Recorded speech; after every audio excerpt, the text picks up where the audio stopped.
Hola y bienvenidos a este video documental. Primero que nada, y para comprender qué son los trastornos de personalidad, es fundamental entender que la personalidad misma es el resultado de la interacción entre el carácter, que se forma a lo largo de la vida, y el temperamento, que es una predisposición genética a ciertos comportamientos. Por otra parte, los rasgos de personalidad son aquellas características que distinguen a una persona de otras y se mantienen constantes a lo largo de diversos contextos. ¿Qué son los trastornos de la personalidad? El término trastorno de personalidad se refiere a un proceso disfuncional de la personalidad, caracterizado por patrones de conducta rígidos que impiden la adaptación del individuo al contexto en el que se encuentra. Según la quinta edición del Manual Diagnóstico y Estadístico de Trastornos Mentales, se define como un patrón perdurable de experiencia interna y comportamiento que se desvía notablemente de las expectativas de la cultura del individuo y se manifiesta en al menos dos de los siguientes ámbitos: cognitivo, afectivo, de funcionamiento interpersonal y control de los impulsos. En la psicología, las personalidades se dividen por tres grandes grupos: A, B y C. En esta ocasión abordaremos los trastornos de la personalidad del grupo B, los cuales se caracterizan por tener una emocionalidad inapropiada, de apariencia dramática, errática e inestable y constantemente con un comportamiento impredecible. Sin más que añadir a la introducción, comenzamos. Hablemos del trastorno de la personalidad antisocial, conocido como el TPA, o puede ser conocido como psicopatía, sociopatía o trastorno disocial de la personalidad. Dentro del manual nos menciona que se caracteriza por un patrón de desprecio y violación de los derechos de las demás personas. Y dicho trastorno se comienza desde la infancia o adolescencia temprana, que viene abarcando entre los 9-10 años hasta los 13-14 años y continúa hasta la edad adulta, que puede ser más de 25, 30, 35 años. Dicho manual nos menciona algunos criterios para el diagnóstico del trastorno de la personalidad antisocial. Entre ellos puede ser el incumplimiento de normas y actos ilegales, ya sea que asalte a alguien, robe un banco, robe algún establecimiento. El engaño, manipulación mediante mentiras constantes o estafa, que se le viene conociendo como la extorsión, la impulsividad, el estar peleando, la irritabilidad y agresividad frecuente, que se ven reflejados frecuentemente en peleas o ataques físicos hacia otras personas. Y se considera también otro de los puntos de criterio de diagnóstico, el desprecio hacia uno mismo o hacia la persona ajena. También se ve severa irresponsabilidad en sus ámbitos laborales y financieros, es decir, que no maneja bien sus cuentas, su economía o no cumple con su trabajo. La falta de remordimiento por haber causado daños a otras personas. Y se dice que para que sea diagnosticado la persona debe de tener al menos 18 años y haber mostrado alguno de los signos del trastorno de la conducta antes de los 15 años para que sea válido, porque se ve reflejado entre la infancia o adolescencia temprana y continúa a la edad adulta. Cabe recalcar que no se debe justificar o explicarse por esquizofrenia o un tipo de trastorno bipolar.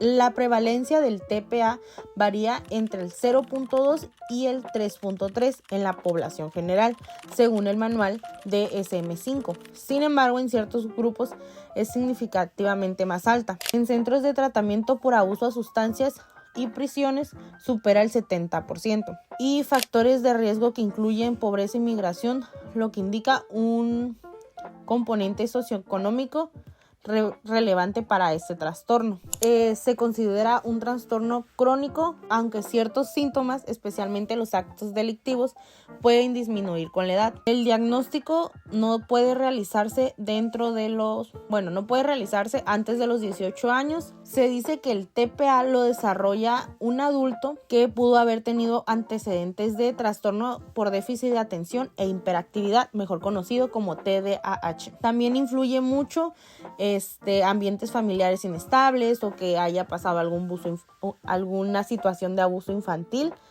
o falta de figura paterna. Factores de riesgo y pronóstico. Genéticos. Es más común en los familiares biológicos de primer grado de la persona con el trastorno. Se han encontrado una mayor prevalencia de trastornos por el consumo de sustancias en las familias con el historial del TPA y los factores ambientales, pues crecer en un entorno disfuncional con maltrato infantil, abandono o disciplina parental, la exposición de comportamientos antisocial o criminal. Y en aspectos diagnósticos relacionados con la cultura, el TPA está asociado con niveles socioeconómicos bajos y es más común en entornos urbanos. Relacionados con el género, el TPA es más frecuente en los hombres que en las mujeres. Probablemente hay pocos casos de mujeres, pero en su mayoría hay más de hombres. El trastorno límite de la personalidad se caracteriza por un patrón continuo de diferentes estados de ánimo, autoimagen y comportamiento.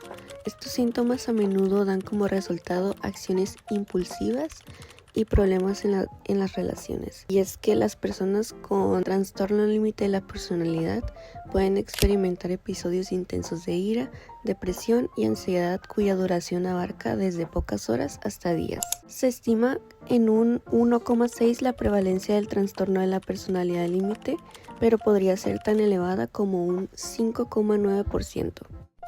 Existe una considerable variabilidad en el curso del trastorno de la personalidad límite. El patrón más frecuente es una inestabilidad crónica en la edad adulta, con episodios de grave descontrol afectivo e impulsivo y altos niveles de utilización de los recursos de salud y de salud mental. El deterioro de la afección y el riesgo del suicidio son mayores en los adultos jóvenes y disminuyen gradualmente con la edad. El trastorno de la personalidad límite es aproximadamente 5 veces más frecuente entre los familiares biológicos de primer grado de las personas con el trastorno que en la población general. También hay un mayor riesgo familiar de trastornos por consumo de sustancias, trastornos antisocial de la personalidad y trastornos depresivos o bipolares. El patrón de comportamiento visto en el trastorno de la personalidad límite se ha identificado en múltiples contextos de todo el mundo. Los adolescentes y los adultos jóvenes con problemas de identidad, especialmente si van acompañados por el consumo de sustancias, pueden mostrar de forma transitoria comportamientos que engañosamente dan la impresión de un trastorno de la personalidad límite. El trastorno de la personalidad límite se diagnostica de forma predominante en las mujeres, aproximadamente un 75%. ¿Qué es el trastorno de la personalidad histriónica? Es la emotividad generalizada, excesiva y el comportamiento de búsqueda de atención. Este trastorno comienza en la edad adulta y aparece en una diversidad de contextos. Características diagnosticadas. Las personas con ese trastorno se incomodan o se sienten un poco apreciadas cuando no son el centro de atención. Se apropian del papel de alma de la fiesta. Si no tienen la atención de las demás personas, pueden llegar a ser capaces de inventar historias o montar un numerito. Este comportamiento se produce en una amplia variedad de relaciones sociales, laborales y profesionales que superan lo que sería apropiado en un contexto social. A veces utilizan su aspecto físico para llamar la atención sobre sí mismo. Se toman su tiempo, energía, dinero en ropa y arreglo personal, ya que temen cómo los verán las demás personas. La prevalencia, los datos obtenidos de la encuesta epidemiológica nacional y condiciones relacionadas en 2001-2002 indican una prevalencia del trastorno del 1,82%. Desarrollo y curso. Las causas son desconocidas. Los acontecimientos de la primera infancia y los genes pueden ser los responsables. Factores de riesgo y pronóstico. Ese trastorno puede mejorar con psicoterapia y algunas veces medicamentos. Sin tratamiento, puede causar problemas en la vida personal de los individuos e impedir que se desempeñen al máximo de su trabajo. Aspectos diagnósticos relacionados con la cultura. Las normas de comportamiento interpersonal, la apariencia personal y la expresividad emocional varían ampliamente entre las culturas, géneros y grupos de edad. Aspectos diagnósticos relacionados con el género. En el ámbito clínico, este trastorno se ha diagnosticado más frecuentemente en las mujeres. Sin embargo, las proporciones por sexo no es significativamente diferente de la proporción de mujeres que hay en el contexto clínico. Ahora yo voy a hablarles sobre lo que es el trastorno de la personalidad narcisista. El trastorno de personalidad narcisista se caracteriza por un patrón general de grandiosidad o grandeza, necesidad de adulación y falta de empatía. Las características diagnósticas de este trastorno son un patrón persistente de grandiosidad o grandeza, necesidad de adulación y falta de empatía, un sentido exagerado e infundado de su propia importancia y talentos, preocupación por fantasías de logros ilimitadas, influencia, poder, inteligencia, belleza o amor perfecto, creencia de que son especiales y únicos y que solo deben asociarse con personas del más alto nivel. La siguiente, necesidad de ser admirado incondicionalmente, un sentido del derecho, exploración de los demás para lograr sus propios objetivos, una falta de empatía, envidia de los demás y creencias de que otros le envidian a él. La última sería arrogancia y soberbia. Además, todos los síntomas deben haber comenzado en la edad adulta temprana. La prevalencia de este trastorno, según la revisión de 5 estudios epidemiológicos, encontró una mediana de prevalencia del 1,6%, el cual es más frecuente en varones que en mujeres. Y las enfermedades asociadas son frecuentes a un trastorno depresivo. Desarrollo y curso. Los genes y los factores ambientales pueden contribuir al desarrollo del trastorno de personalidad narcisista. Una de las teorías sugiere que los cuidadores pueden haber interactuado con el niño de una manera que no le ayudó a desarrollar un sentido estable de sí mismo. Por ejemplo, los cuidadores pueden haber sido demasiado críticos o, por el contrario, pueden haber elogiado, admirado o consentido demasiado al niño. Algunas personas con trastorno de personalidad narcisista tienen dones o talentos especiales y acostumbran a asociar su autoimagen y su sentido de sí mismas con la admiración y la estima de los demás en el entorno. Relaciones entre padres e hijos que se caracterizan por demasiada adoración o muchas críticas y que no se corresponden con las experiencias y logros reales del niño. La genética.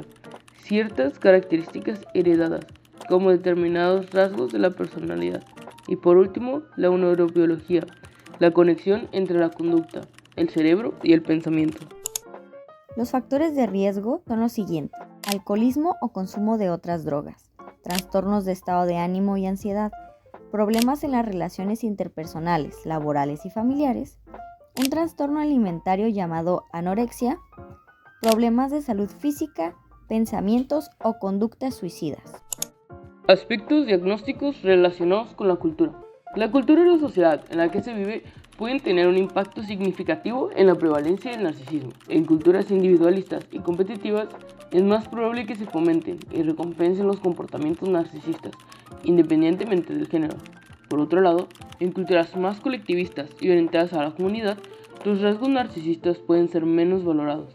Aspectos diagnósticos relacionados con el género. La investigación sobre la prevalencia del narcisismo en hombres y mujeres ha sido objeto de debate y análisis en los últimos años. Algunos estudios han sugerido que hay diferencias de género en la expresión de los rasgos narcisistas, pero la magnitud de estas diferencias puede variar según la muestra y el método utilizado para medir el narcisismo.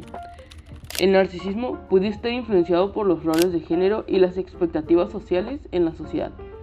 Los hombres que se adhieren a estereotipos tradicionales de masculinidad pueden sentir una presión para mostrar comportamientos narcisistas y dominantes. Por otro lado, las mujeres pueden sentirse impulsadas a buscar admiración y validación a través de su apariencia o habilidades sociales para cumplir con las expectativas de feminidad. Razones ambientales. Los factores ambientales, como la cultura y los estilos de crianza, pueden contribuir al desarrollo del trastorno narcisista de la personalidad. Algunos estudios han demostrado que la cultura individualista, más atención a los derechos y objetivos de cada persona, puntúa más alto para el narcisismo en comparación con la cultura colectivista, más atención a los beneficios para el colectivo. Esto fue todo por nuestra parte. Muchas gracias por su atención y hasta la próxima.